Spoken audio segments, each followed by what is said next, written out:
Tonight, the issues and the controversy. 1,000 people have gathered at the City College of New York for a town meeting with Nelson Mandela. Mr. Mandela, you're participating in what is a very old and honorable American tradition, the town meeting. And rather than waste any time with my questions, if they don't ask you good ones, I promise I will try to.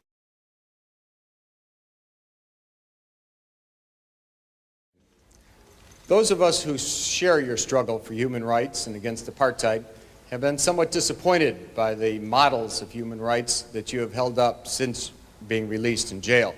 You've met over the last 6 months 3 times with Yasser Arafat. Are these your models of leaders of human rights? And if so, would you want a Gaddafi or an Arafat or a Castro to be a future president of South Africa? One of the mistakes which some political analysts make is to think that their enemies should be our enemies.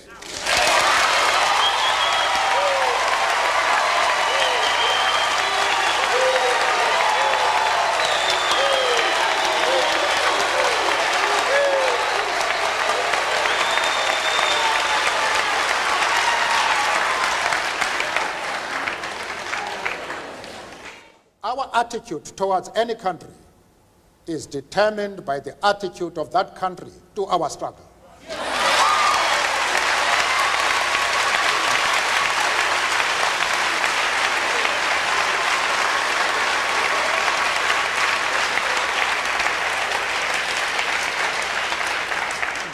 Yasser Arafat,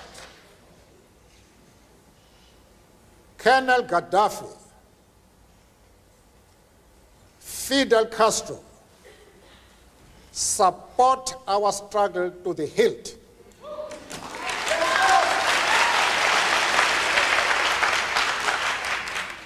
They do not support it only in rhetoric. They are placing resources at our disposal for us to win the struggle.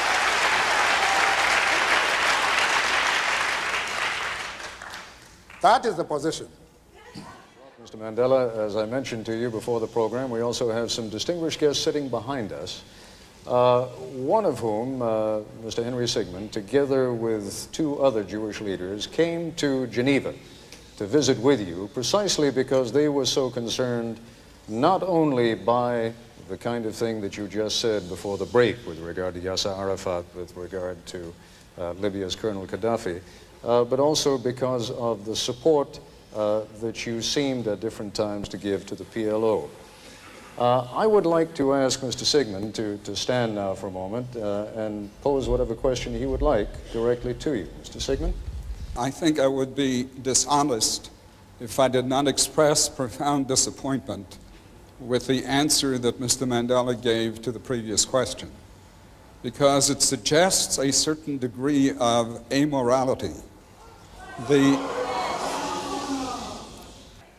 As far as Yasser Arafat is concerned, I explained to Mr. Sigmund that we identify with the PLO because just like ourselves, they are fighting for the right of self-determination.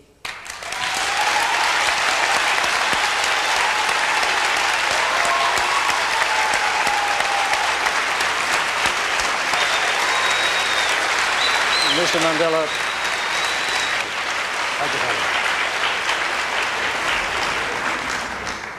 we have ripped through the first part of this broadcast extraordinarily quickly. There are still a number of issues that we have to take up with Mr. Mandela, not the least of them being sanctions by the United States against South Africa. We will continue with that in the Nightline segment of this broadcast. Just a quick break now. We'll be back. And we are back once again at the City College of New York with Nelson Mandela. And Mr. Mandela, we have just heard a number of the things that you said in our hour between 10 o'clock and 11 o'clock this evening. Some controversial things, not the kinds of things necessarily that a very political man says. If you were very political, you might have been more concerned about not alienating some people in this country who have it within their hands, within their power, either to continue sanctions against South Africa or to raise those sanctions, to lift them. Why were you not a little more political? Perhaps we're too accustomed to politicians in this country. I do not understand what you mean. Perhaps if you clarify what you are referring to, I may be in a position to comment. What I'm saying is that in this country, for example, there has been for many years a close alliance between the Jewish population and the black population in the civil rights struggle. There is likely to be a rather negative reaction to some of the things that you have said. That reaction could very well cause people to call up their congressmen, their senators, and say, go ahead, lift the sanctions. Why not? After all, President de Klerk is doing a great deal against apartheid. Only today, in fact, his number 2 man, Gerrit Viljoen, said that the government perceives itself in South Africa as being part of the anti-apartheid struggle.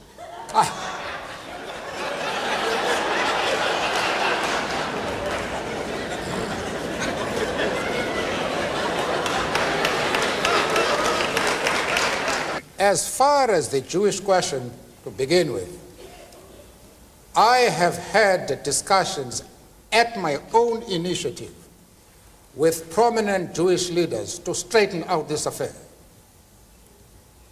Amongst the people I saw was Mrs. Helen Suzman, who has been an MP in our country for more than 30 years. There was Mr. Mazens, who has been a judge in Lesotho, Botswana, and the old Rhodesia. There was the chief rabbi of Johannesburg. There was Professor Katz from the University of Witwatersrand, and an eminent community leader in South Africa. We discussed this question and all misunderstanding was cleared, the question of Yasser Arafat and the PLO. I have also discussed the question with the Jewish leaders in the USA and very top people like Mr. Sigmund. We reached an agreement on this question and we saw eye to eye. Now, I don't know where your concern arises. The Jewish leaders themselves are able to determine their own affairs. Nobody else is entitled to say that the Jewish leaders are going to be concerned about your stand. Because I have had the discussions with them, and those discussions will reach consensus. But there are matters, of course, in which we did not agree. But the position which we take as the ANC, I thought we were able to explain it in such a way that it removed the concern of the Jewish community. Let's broaden it out. I am still prepared to do that even in this talk. If the Jewish leader have any doubts about our stand, I am prepared to address them and to allay their concern, because they are a very important community both in South Africa and of course in the States. And I'm prepared to iron out any differences that might exist. But they must know what our stand is. Arafat is a comrade in arms, and we treat him as such. We have many Jews, members of the Jewish community in our struggle, and they have occupied very top positions. But that does not mean to say that the enemies of Israel are our enemies. We refuse to take that position. You can call it being political or a moral question, but for anybody who changes his principles depending on whom he is dealing, that is not a man who can lead a nation.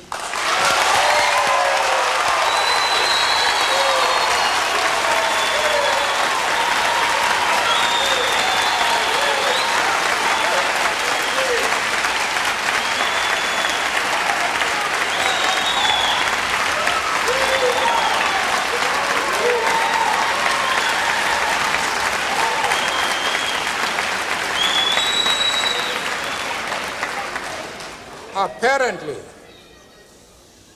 Mr. Coppel, you have not listened to my argument. If you have done so,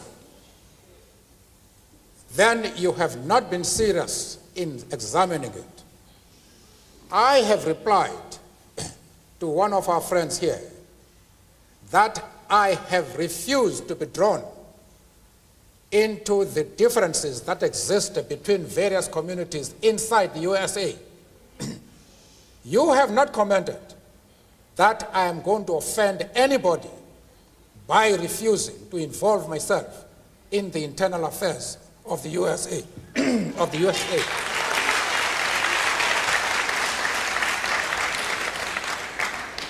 Why are you so keen that I should involve myself in the internal affairs of Cuba and Libya?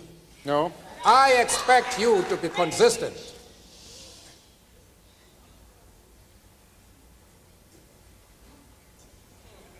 I don't know if I have paralyzed you. No.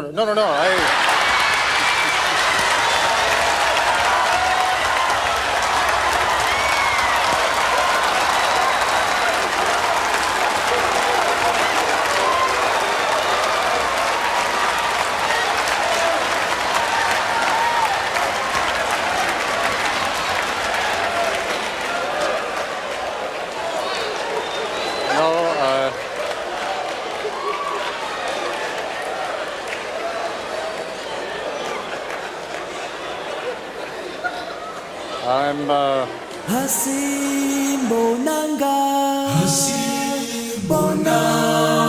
Mandela thina laphe khona laphe hleli